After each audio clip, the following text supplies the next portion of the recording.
গ্রীষ্মের মস্ত বিকেলটা গড়িয়ে সবে সন্ধে নেমেছে পল্লীগ্রামে। ইতিউতি ঘর থেকে ভেসে আসছে শঙ্খের ধ্বনি। বাড়ির দাওয়ায় বসে কলাইয়ের বাটিতে কটা মুড়ি নিয়ে খাচ্ছিল মাধব। বাড়ির ভিতর থেকে মায়ের আবছা গলা ভেসে আসছে। মাধব উদাস চোখে তাকিয়েছিল দূরের তাল গাছটার দিকে। মন মেজাজ আজকাল একদম ভালো থাকে না ওর। ঠিক ওই তাল গাছটার মাথার উপর এখন ছাতার মতো মেঘ জমেছে। তেমনই এক কালো মেঘ জমে আছে মাধবের মনে। বড় করে একটা শ্বাস ছেড়ে আবারও তাল গাছের দিকে তাকায় সে। জমা মেঘ মাঝে মধ্যে ঝিলিক দিয়ে এঁকে বেঁকে ছড়িয়ে পড়ছে একটা একটা বিদ্যুৎ লতা। ঝড় উঠবে হয়তো। গুমট করে আছে চারপাশ। হঠাৎ সেই গন্ধটা আবার নাকে এসে ধাক্কা দেয় মাধবে। সেই অদ্ভুত জঘন্য একটা গন্ধ, খুব কড়া আঁতরের সাথে পচা মাছের গন্ধ মিললে যে মিষ্টি অথচ তীব্র আষ্টে গন্ধটা বের হয়, এই গন্ধটা হুবহু সেরকমই। গন্ধটা নাকে যেতেই শরীরটা আড়ষ্ট হয়ে আসে মাধবের। তার মানে আজ আবার এই তুলসীপুর গ্রামে একটা অঘটন ঘটতে চলেছে। তার চেয়েও বড় কথা, আজ আবার সে জেগে উঠেছে। কথাটা মনে আসতেই মাটির দাওয়ার উপর শব্দ করে মুড়ির বাটিটা নামিয়ে রেখে এক দৌড়ে বাড়ি থেকে বের হয়ে যায় মাধব। পিছন থেকে উদ্বেগ কণ্ঠে তার মায়ের গলা ভেসে আসে, এই অবেলায় তুই আবার কই চললি? ঝড় উঠবে মনে হচ্ছে, তাড়াতাড়ি ঘরে ফিরিস বাপ। কিন্তু মায়ের পিছু ডাককে রীতিমতো উপেক্ষা করে তখন প্রাণপণে দৌড়াচ্ছে মাধব। এক তীব্র কৌতূহল তখন তাকে টেনে নিয়ে যাচ্ছে এই গ্রামের সবচেয়ে অন্ধকার কোণাটার দিকে, যে দিকটায় দিনের আলোতেও আজকাল একটা কুকুর ছাগল পর্যন্ত যায় না। আরো কিছুটা দৌড়ানোর পর আবছা অন্ধকারে মিশে দাঁড়িয়ে থাকা বাড়িটাকে দেখতে পেল মাধব। সারা শরীরে আবছার জঙ্গল জড়িয়ে চুপচাপ দাঁড়িয়ে আছে সেটা। প্রায় ভেঙে পড়া মাটির সেই এক চালাটার কাছাকাছি আসতেই মাধবের নাকে সেই দুর্গন্ধটা জোরালো থেকে আরো ধাক্কা মারল। সাথে সাথেই একটা অজানা ভয়ও আলগা অভিশাপের মতো জড়িয়ে ধরতে শুরু করে। তবুও পায়ে পায়ে আরো কিছুটা এগিয়ে যায় মাধব। আর ঠিক তখনই এক তীব্র বিদ্যুতের ঝলকে এক চালার সামনে অপরিষ্কার উঠোনটা স্পষ্ট হয়ে যায় মাধবের চোখের সামনে। আজও সেই পায়ের ছাপগুলো দেখতে পায় মাধব, যেন কেউ আলতা টোবা পায়ে এইমাত্র এখান থেকে হেঁটে গেছে। কিন্তু মাধব জানে এই ছাপগুলো আলতার নয়। ছাপগুলো থেকে ভেসে আসা একটা তীব্র কষাটে আষ্টে গন্ধ জানান দেয় ওগুলো রক্তের দাগ। হঠাৎ খুব কাছে কোথাও কর্কশ শব্দ করে একটা বাজ পড়ে। শব্দের তীব্রতায় মাথাটা ঝিমঝিম করে ওঠে মাধবের।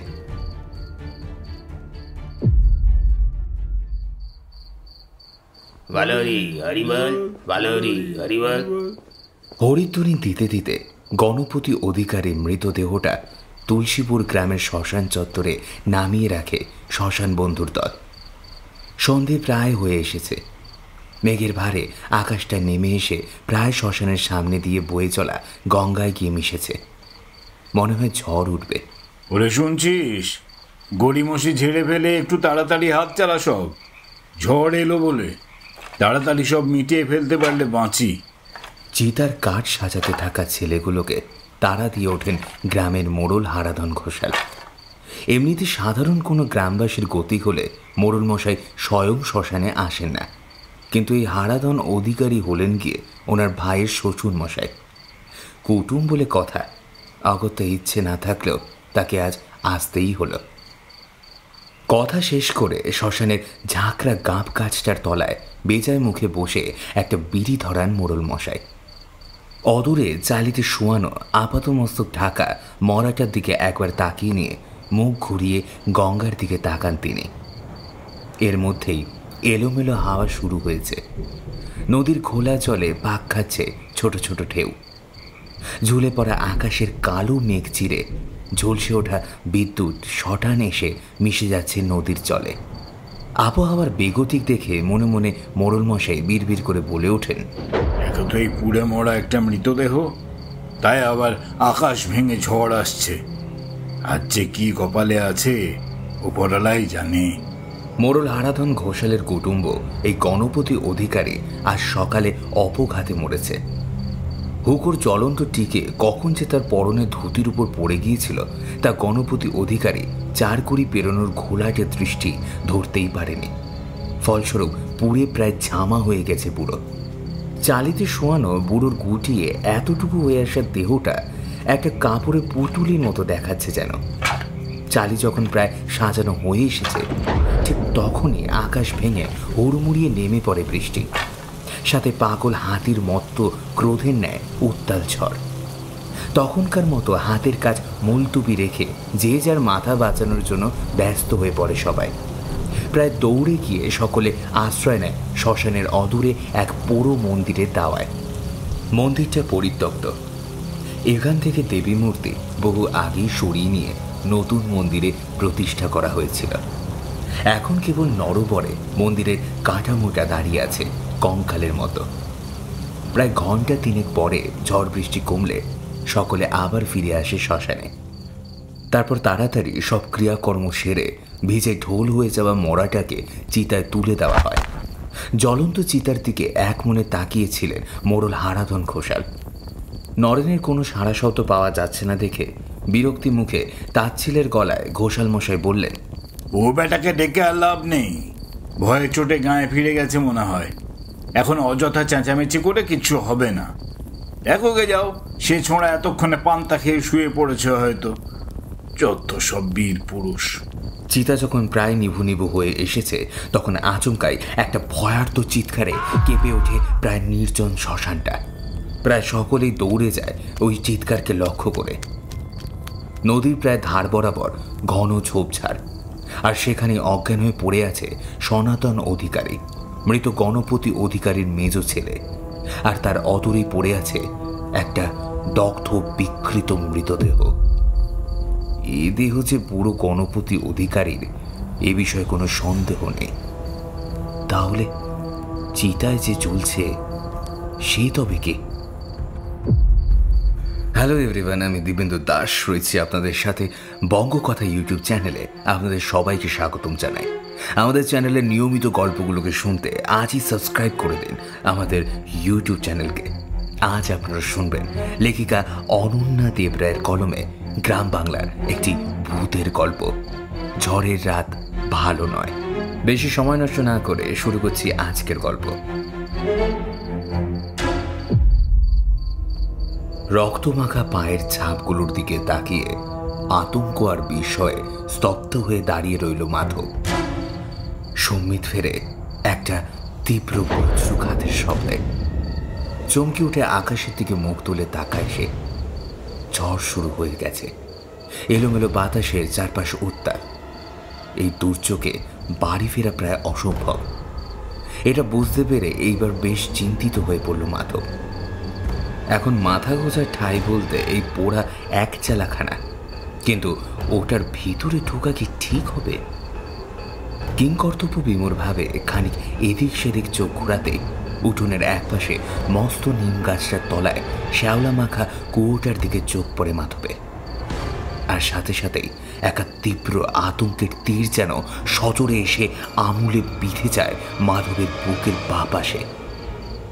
এটা সেই কুয়ো যেটার মধ্যেই তো ঝাঁপ দিয়েছিল সে। কুয়োর ভিতরে উকি দিলে হয়তো আজও দেখতে পাওয়া যাবে তাকে।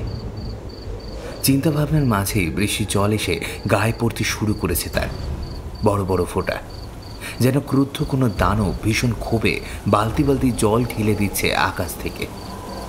বাড়ি ফেরা যে এখন আর সম্ভব নয় এটা বেশ ভালোভাবেই বুঝতে পারে মাধব। অগত্যা একান্ত বাধ্য হয়ে উঠে পড়ে পরিত্যক্ত এক চালাটার দাওয়ায়। কিন্তু সেখানে দাঁড়িয়েও স্বস্তি নেই। অযত্নে এলোমেলো হয়ে যাওয়া দাওয়াটির ঘরের ছাউনি থেকে বৃষ্টির অবিরাম ধারা জলপ্রপাতের মতো এক নাগারে ভিজিয়ে চলছে মাধবকে। সুতরাং মাধব এবার বেশ নিরুপায় হয়ে একবার গিয়ে ঢুকে পড়ে ভিটের একমাত্র ঘরটার দিকে। মাত্র কয়েক মাসের অব্যবহারেই যেন জন্মের ধুলো জমেছে ঘরটার ভিতরে। দেওয়ালের এখানে সেখানে নোনা জমে বিদঘুটে কালো কালো ছোপ পড়েছে এখানে ওখানে। মাটির মেঝেতে স্যাঁতস্যাঁতে কাদা কাদা ভাব। তবু এই ঘরের ছাউনিটা যে এখনো ঠিকঠাক আছে সেটাই রক্ষে। এখানে বসলে অন্তত আর ভিজতে হবে না। সুতরাং উপায়ন্তর না দেখে স্যাঁতস্যাঁতে কাদা কাদা মেঝেটার উপরেই বসে পড়ে মাধব। বাইরে ততক্ষণে অন্ধকার নামছে আস্তে আস্তে। মুষলধারা বৃষ্টির ফাঁকে ফাঁকে জ্বলছে ওঠা বিদ্যুৎ এখন ভরসা মাধবে। চুপচাপ বসে থাকতে থাকতেও ইচ্ছে না হলেও মাধবের চোখের সামনে একটা একটা করে ভেসে উঠতে শুরু করে সেই বিকালের স্মৃতি। যে স্মৃতি ভয়ানক, যে স্মৃতি এক চূড়ান্ত নিষ্ঠুরতার আর এক চরম পরিণতির। প্রায় 6 মাস আগের এক শীতের আদুরে দুপুর। দুলেপাড়ার পশ্চিম প্রান্ত জুড়ে ছড়িয়ে থাকা বিশাল আমবাগানের ভিতরে নরম মিঠে রোদ গায়ে মেখে গভীর আড্ডায় মশগুল ছিল 4টি যুবক। মানে তারা সকলেই প্রায় সত্যই কৈশোরের গণ্ডি পেরিয়ে মাত্র পদার্পণ করেছে যৌবনে। তখন তাদের শরীরে মনে কেবলই জানার আগ্রহ, নিগুড় সত্যকে অন্বেষণের তীব্র আকাঙ্ক্ষা। বিধু, নরেন, গোপাল আর মাধব, এই 4 মূর্তি সেই দুপুরে তাদের আলোচনার মধ্য দিয়ে মনুষ্য জীবনের নিগুড় সত্যটিকে উপলব্ধি করার চেষ্টা করছিল। সেই আদিম রিপু, সেই আদিম সুধা ইত্যাদি প্রভৃতি বিষয়ক রসাত্মক আলোচনায় তারা মশগুল ছিল। মাঝে মাঝেই তাদের উচ্চস্বরে চটুল হাসি আমবাগানের শান্তি বিঘ্নিত করছিল। ঠিক তখনই মাধবের চোখ পড়েছিল বিনোদিনীর উপর। বিনোদিনী রমায়দুলের সদ্য বিধবা। এই আমবাগান লাগোয়া দুলেপাড়ার শেষ ঘরটাই হলো ওর। বিধবা হওয়ার পর সেই ছোট্ট একচারাটায় একাই থাকে বিনোদিনী। এই অচ্যুত বিধবাটিকে গ্রামের লোকেরা খুব একটা নিয়ে মাথা ব্যথা করে না। দুপুরের মিঠে রোদ গায়ে মেখে বাগানের শুকনো পাতা কুড়াচ্ছিল বিনোদিনী। ভরপুর যৌবন তার কোষ্ঠী পাথরের মতো শরীরে বন্যার মতো ঢেউ তুলছে। শরীরের ফাঁক দিয়ে বিনোদিনীর উন্মুক্ত পিঠে পড়ন্ত দুপুরের রোদ এসে পিছলে পড়ছে। আড়াল থেকে বিনোদিনীকে লক্ষ্য করতে করতে সেই দুপুরে চকচক করে উঠেছিল 4 যুবকের চোখ। উতলে উঠতে চেয়েছিল আদিম উন্মাদনা। তখনই তারা মনে মনে কষে ফেলেছিল জঘন্য এক ষড়যন্ত্রের ছক। সেই বারবেলাতেই হঠাৎই শীতের একঘেয়ে বাধাগতকে উল্টো পাল্টা করে আকাশে ঘনিয়ে এসেছিল অশনি কালো মেঘ। পৌষের কনকনানি শীতকে রীতিমতো অবজ্ঞা করে আকাশ থেকে নেমে এসেছিল তীক্ষ্ণ ছুরির মতো বৃষ্টি। কিন্তু ওই মৃত্যু শীতল ঠান্ডাকে উপেক্ষা করেই সেদিন বিনোদিনীর ভিটেতে পৌঁছেছিল ওই 4 যুবক। বিনোদিনী তখন আপন মনে ব্যস্ত ছিল নিজের নিত্য নৈমিত্তিক কাজে। তার ছোট্ট একচালাটার ভিতরে বেখেয়ালে বসে কিছু একটা সেলাই করছিল সে। একরাশ খোলা চুল সলমা জড়িয়ে জাফরির মতো আড়াল করে রেখেছিল বিনোদিনীর উন্মুক্ত পিঠটাকে। নিজেদের অনিয়ন্ত্রিত আবেগের তাড়নায় হিংস্র জন্তুর মতো অসহায় নারীটির উপর ঝাঁপিয়ে পড়েছিল গোপাল। হতচকিত বিনোদিনী পরিস্থিতি বুঝে ওঠার আগেই বাকি 3 জনও ঝাঁপিয়ে পড়েছিল তার উপর।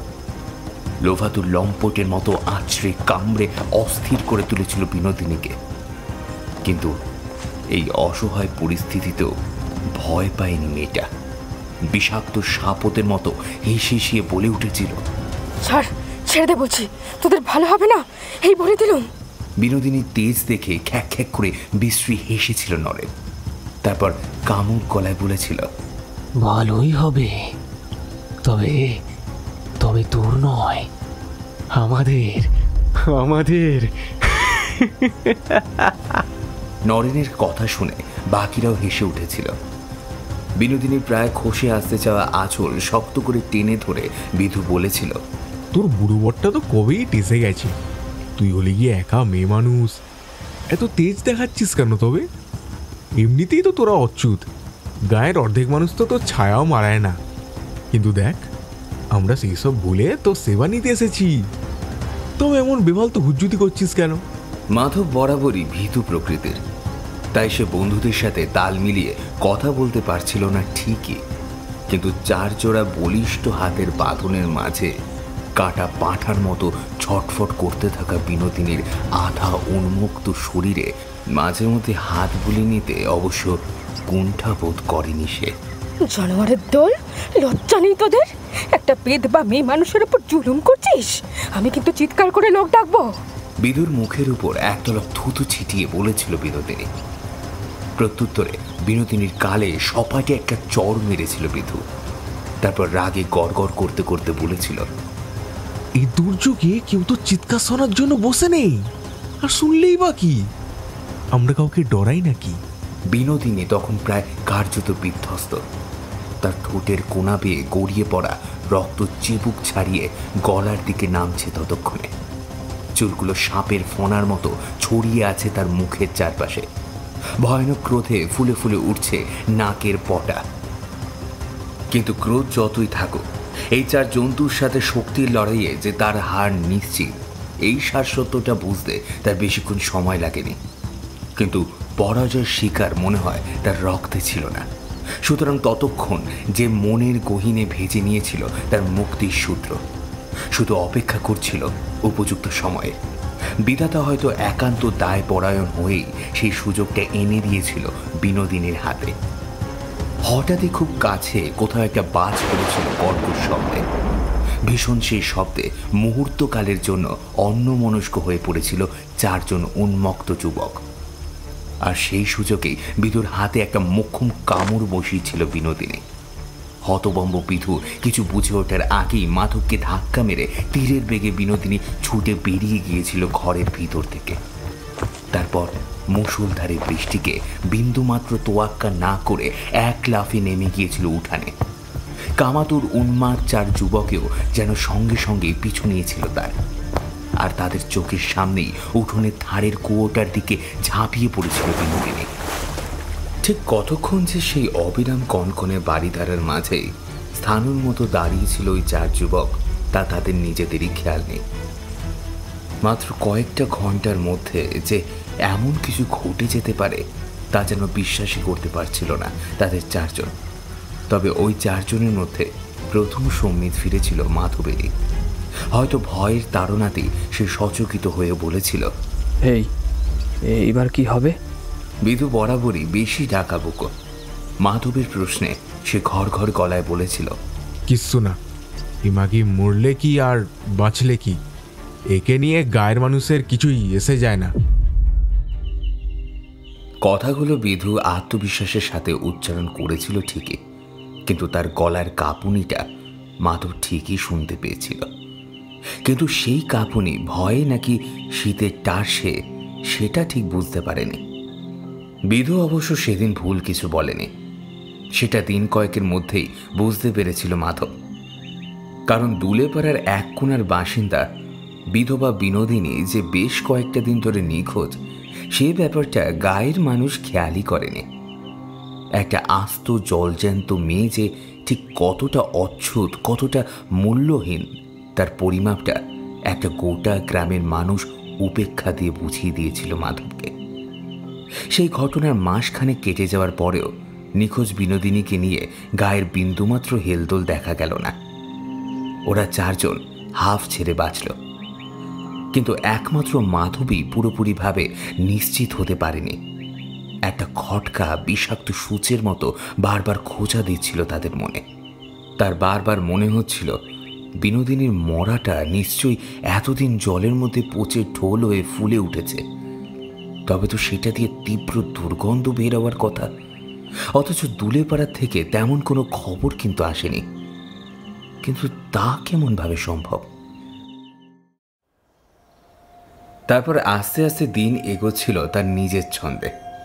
শীত বসন্ত পেরিয়ে গ্রীষ্ম এসে ছড়িয়ে পড়ল গ্রাম বাংলার বুকে। বিনোদিনীর স্মৃতিও আবছা হতে শুরু করেছিল ওই 4 বন্ধুর মন থেকে। কিন্তু হঠাৎই এক বৈশাখের ভোরে বিধুকে পাওয়া গেছিল গাবতলার মাঠের ঠিক মধ্যিখানে। মোড়ে কাঠ হয়ে পড়েছিল বিধু। আগের রাতে দামাল কালবৈশাখীর জল ঝড়ের দাপটে কাদা থকথকে হয়ে যাওয়া গাবতলার মাঠে বিধুকে মরে পড়ে থাকতে দেখে যার পর্নায় অবাক হয়ে গিয়েছিল গোটা গায়ের মানুষ। ভয়ও পেয়েছিল খুব, কারণ বিধুর মরাটা দেখে মনে হয়েছিল যেন কেউ ভীষণ আক্রোশে বিধুর ঘাড়টা মুচড়ে দিয়েছে। প্রচণ্ড বেদনাতেই হয়তো তার চোখ জোড়া বের হয়ে এসেছিল কোটর থেকে, মুখ থেকে জিভটা বেরিয়ে এসেছিল বিঘত খানিকটা। মাঠের নোংরা কাদায় মাখামাখি হয়ে সেই জীব এড়িয়ে পড়েছিল এক বিভৎস নারকীয় কীটের মতো। সেদিন বিধুর মরা দেখতে আসা ভিড়ের মধ্যে মিশে নরেন, মাধব আর গোপালও দাঁড়িয়েছিল। নিজেদের মধ্যে বেশ অনেকবার আতঙ্কিত দৃষ্টির বিনিময়ও করেছিল, কিন্তু কোনো কথা বলেনি কেউই। এমনিতেই বিনোদিনীর ভিটে থেকে সেই সন্ধ্যাতে ফেরার পর থেকে তারা কোনোদিনও আর আড্ডায় বসেনি। পথে ঘাটে দেখা সাক্ষাৎ হয়ে গেলেও সকলেই সকলকে এড়িয়ে যেত। সেই মতো ওই দিনও আতঙ্কিত তিন বন্ধুর মনের মধ্যে দুশ্চিন্তার পাহাড় ভর করলেও যথারীতি নিজেদেরকে এড়িয়ে গিয়েছিল তারা। তাই বাকিদের কথা জানত না মাধব, কিন্তু বিধুর মৃত্যুর আগের দিন সন্ধ্যায় তার সাথে যেটা ঘটেছিল সেটা কিছুতেই ভুলতে পারছিল না সে। সেই দিনও সন্ধ্যার ঠিক মুখে মুখে উঠেছিল ঝড়। সেদিনও নিজের বাড়ির দাওয়াতেই বসেছিল মাধব।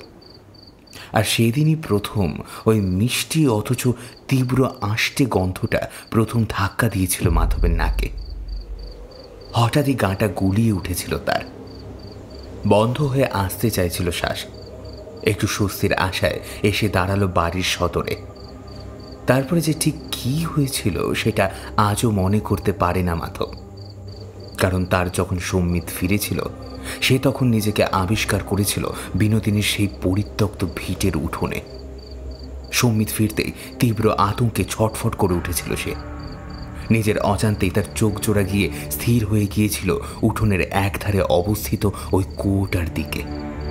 ভীষণ ভয়ে মাধবের পা হাত অবশ হয়ে আসতে চাইলেও কেউ যেন তার মাথার মধ্যে মিনমিন করে বলে উঠেছিল, পালাও, বাঁচতে চাইলে এক্ষুনি এখান থেকে পালাতে হবে তোমাকে। নিজের শরীরের অন্তিম ক্ষমতাটুকুকে কাজে লাগিয়ে দৌড় লাগিয়েছিল মাধব, কিন্তু ততক্ষণে সে ওই কুয়ো থেকে উঠোন পর্যন্ত বিছিয়ে রাখা রক্তমাখা পায়ের ছাপগুলো ঠিকই দেখতে পেয়েছিল।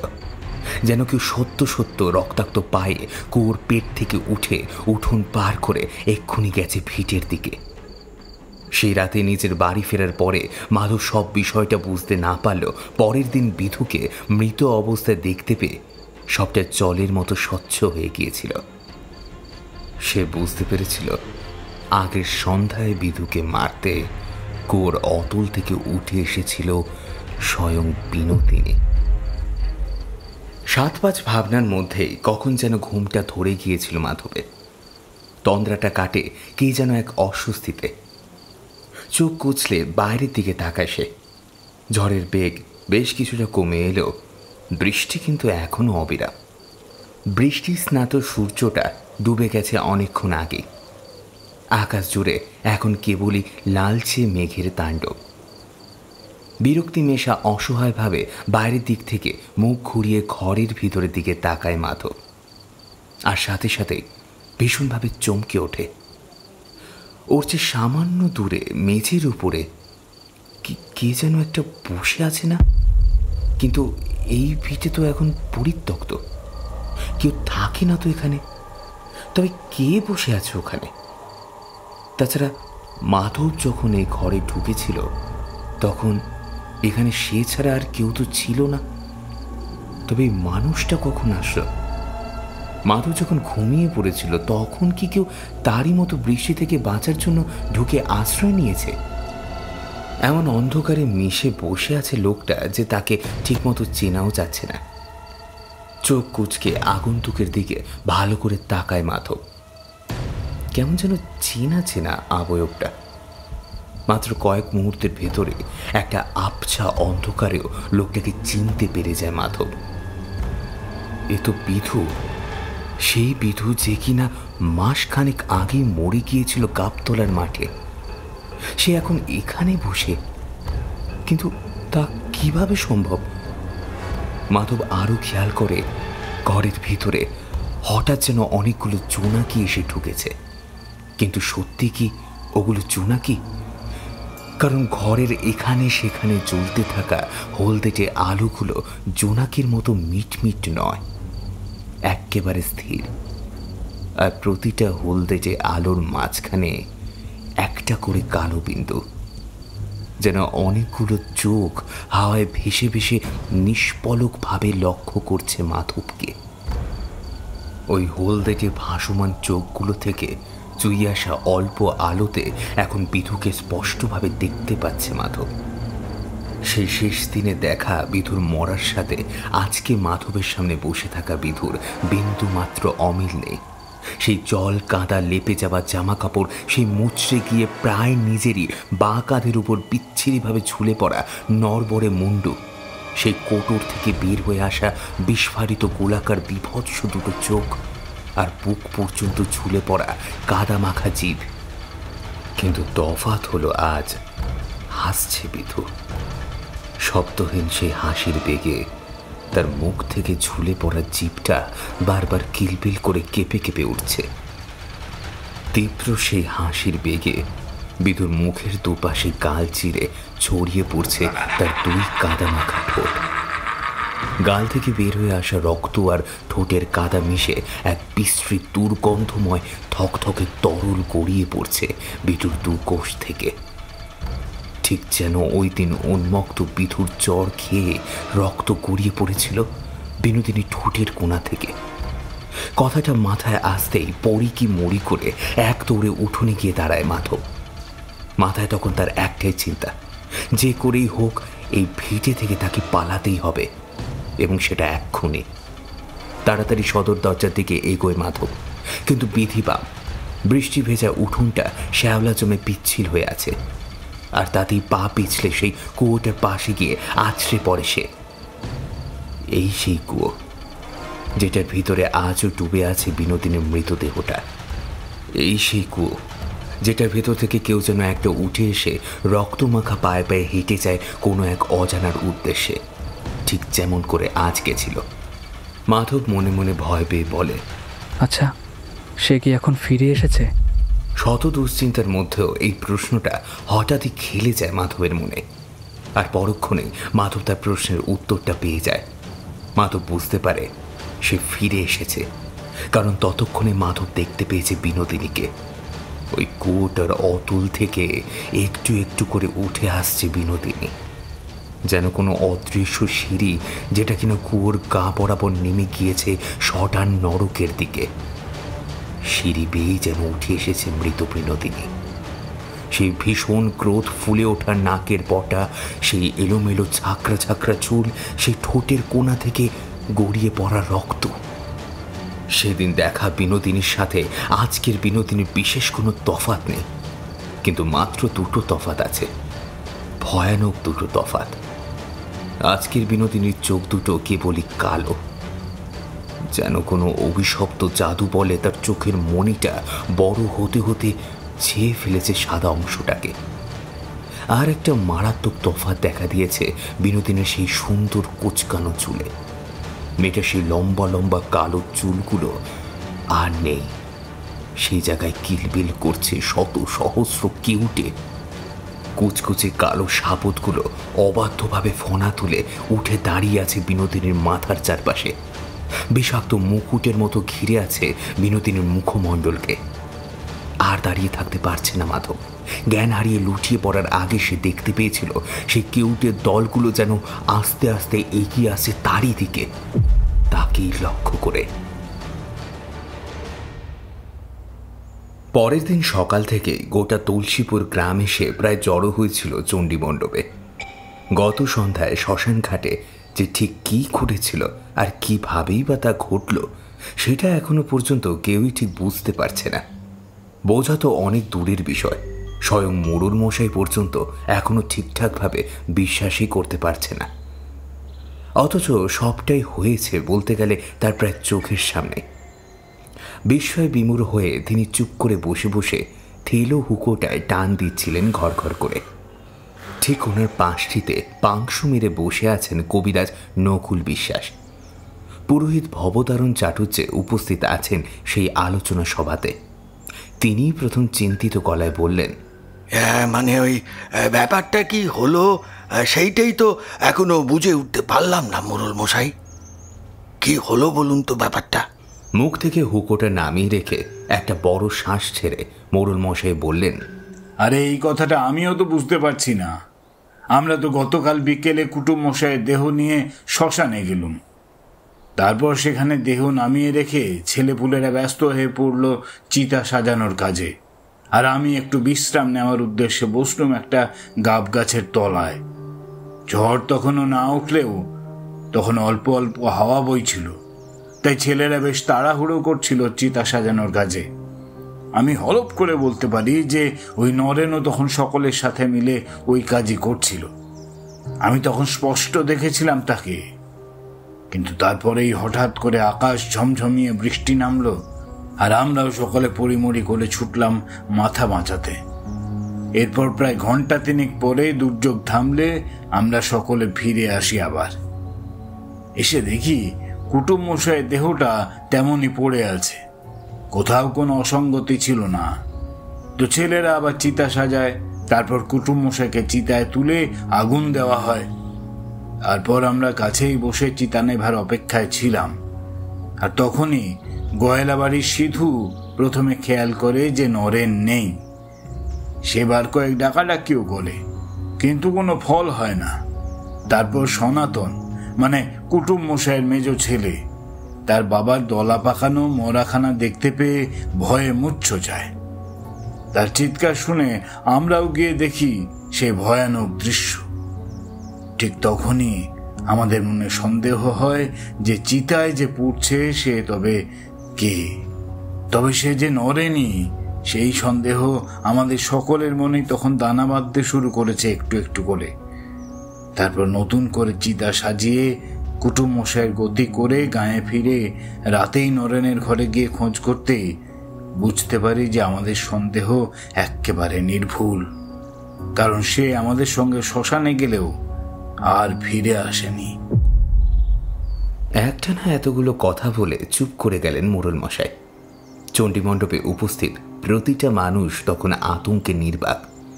সেই সময় গোয়ালা বাড়ির সিধু মিনমিন করে বলে, কাল যখন বৃষ্টি নামলো আর আমরা সকলে দৌড়ে গিয়ে ওই পোড়া মন্দিরটা আশ্রয় নিলাম, তখনও কিন্তু নরেন গেছিল আমাদের সাথে।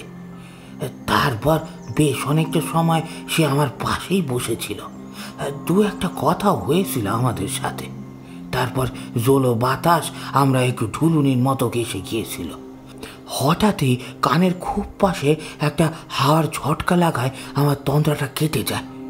তখন মনে হয়েছিল আমার পাশ থেকে ভারী কিছু একটা কেউ যেন এক ঝটকায় টেনে নিয়ে গেল। ভয়ে ভয়ে আমি পাশে তাকিয়ে দেখেছিলাম আমার পাশটা খালি, নরেন আর সেখানে নেই।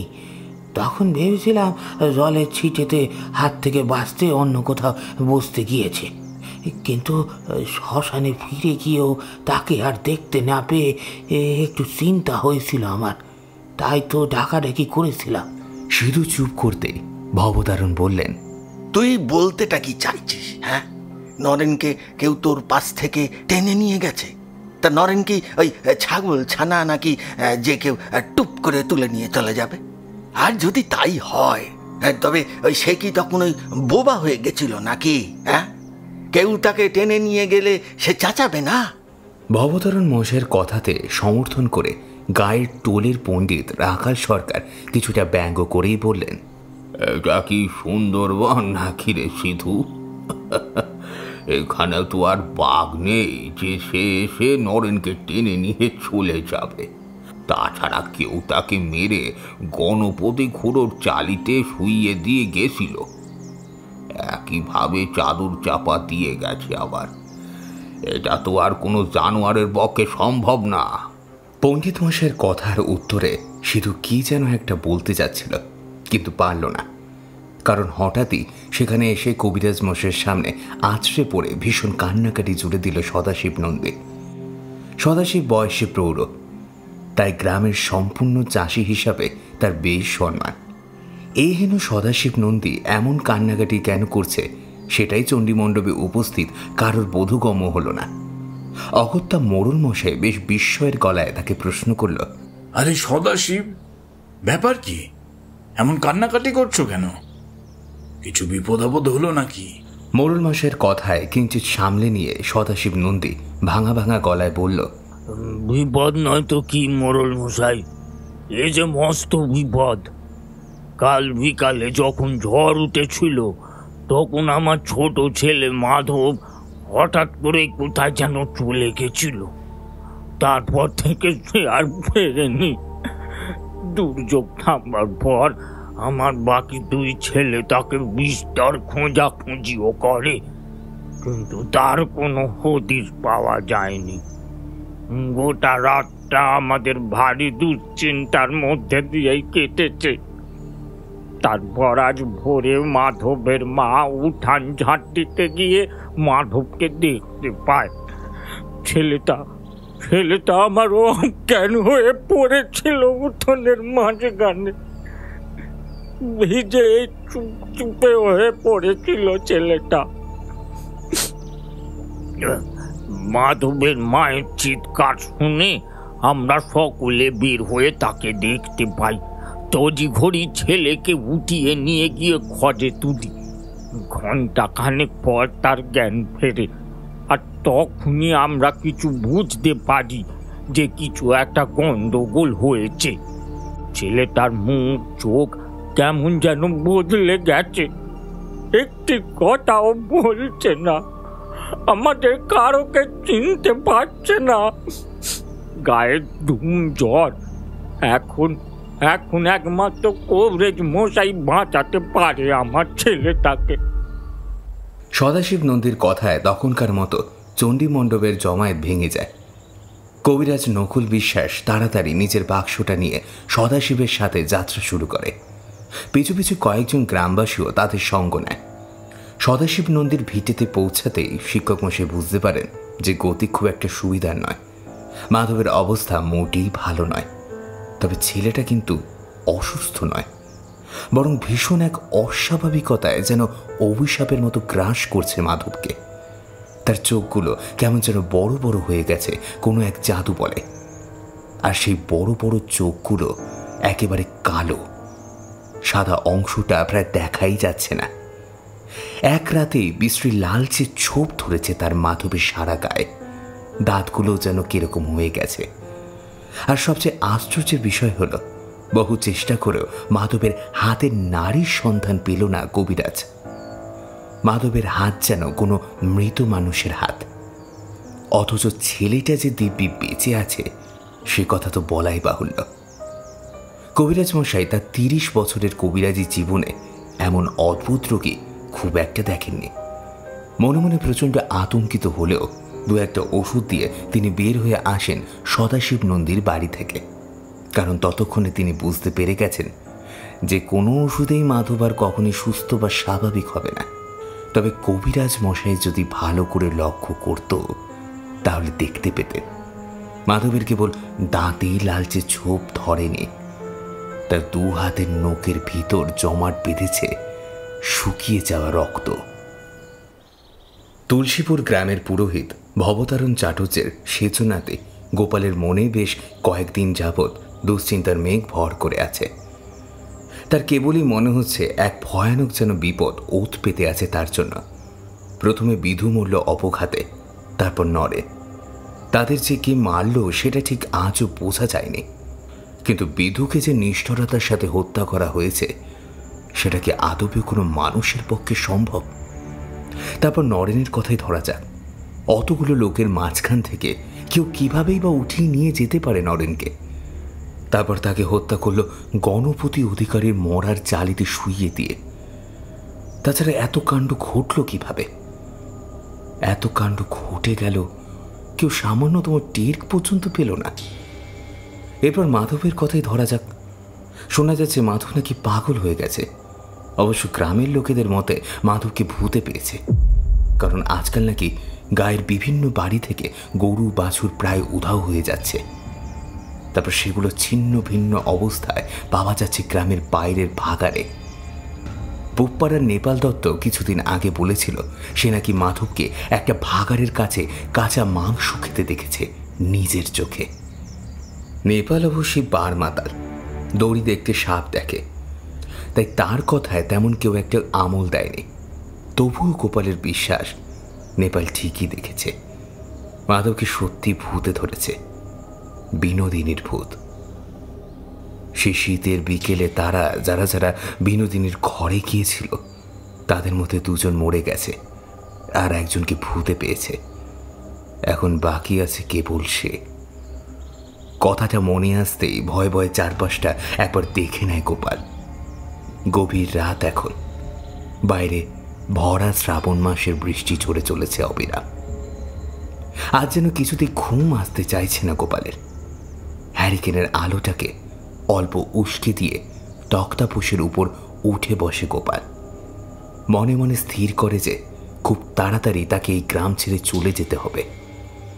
কাটোয়ার দিকে তার পিসিমার বাড়ি, আপাতত সেখানেই যাবে সে।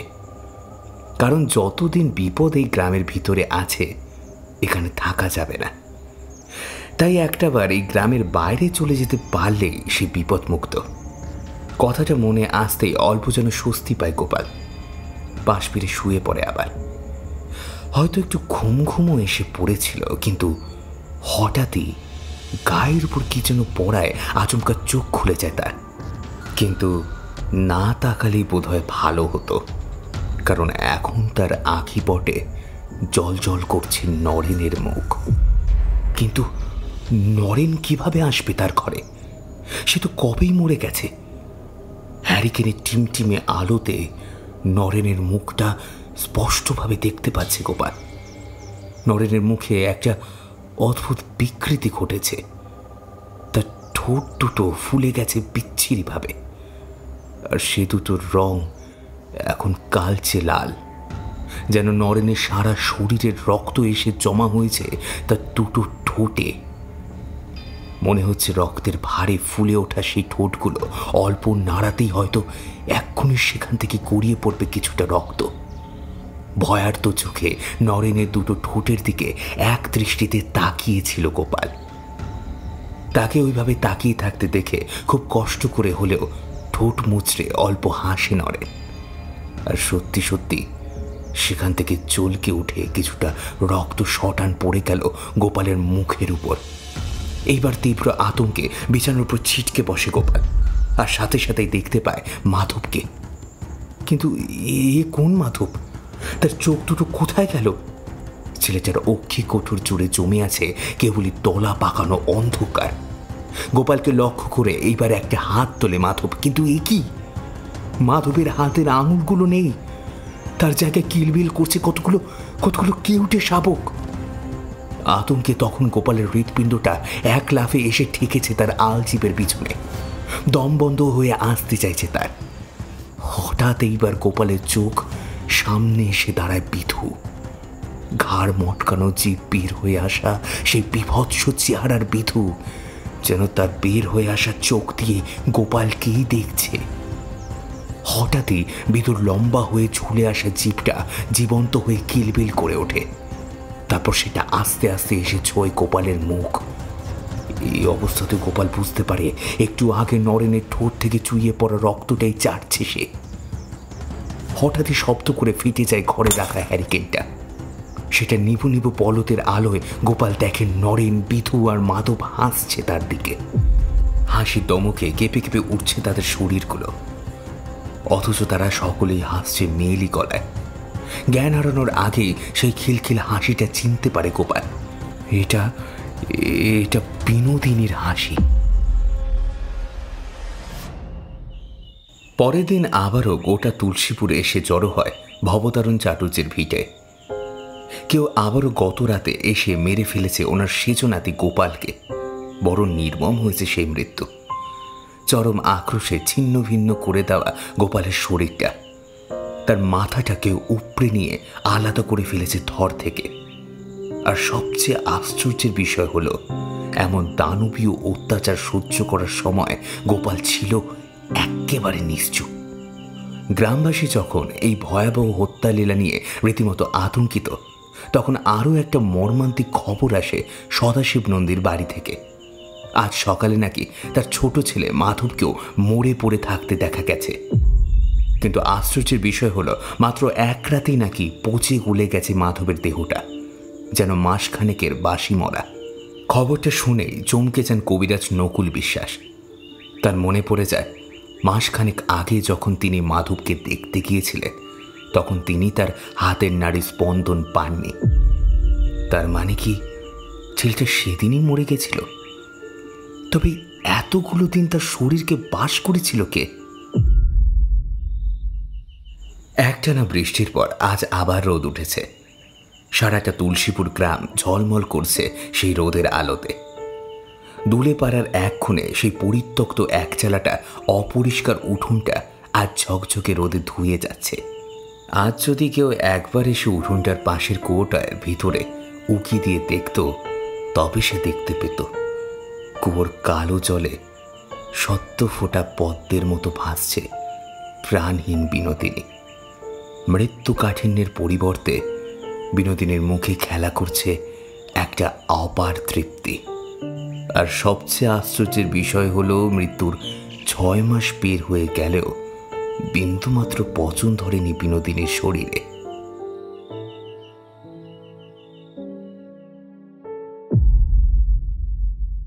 শুনছিলেন লেখিকা অনন্যা দেবরায়ের কলমে গ্রাম বাংলার একটি ভূতের গল্প, ঝড়ের রাত ভালো নয়। গল্প পাঠ এবং গল্পের সূত্রধারে ছিলাম আমি, দিব্যেন্দু দাস। অন্যান্য চরিত্রে ছিল প্রিয়নাথ, সৌভিক, পূজা, বর্ণালী, শান, শুভঙ্কর, রাজ এবং দিব্যেন্দু। কেমন লাগলো আপনাদের আজকের এই গল্পটি জানাবেন আমাদের ইউটিউব কমেন্ট সেকশনে। আর আপনারা আমাদের এই চ্যানেলে নতুন হয়ে থাকলে প্লিজ চ্যানেলটি সাবস্ক্রাইব করে দিন, কারণ আপনারা অনেকেই আছেন যারা আমাদের চ্যানেলটিকে এখনো সাবস্ক্রাইব করেনি। কারণ আপনারাই পারেন একটা চ্যানেলকে অনেক বড় পরিবারের সদস্য করতে। ভালো থাকবেন, সুস্থ থাকবেন, আর কমেন্টে জানাবেন কেমন লাগলো এই গল্পগুলো। আর সঙ্গে রাখুন আমাদের বঙ্গকথা চ্যানেলকে।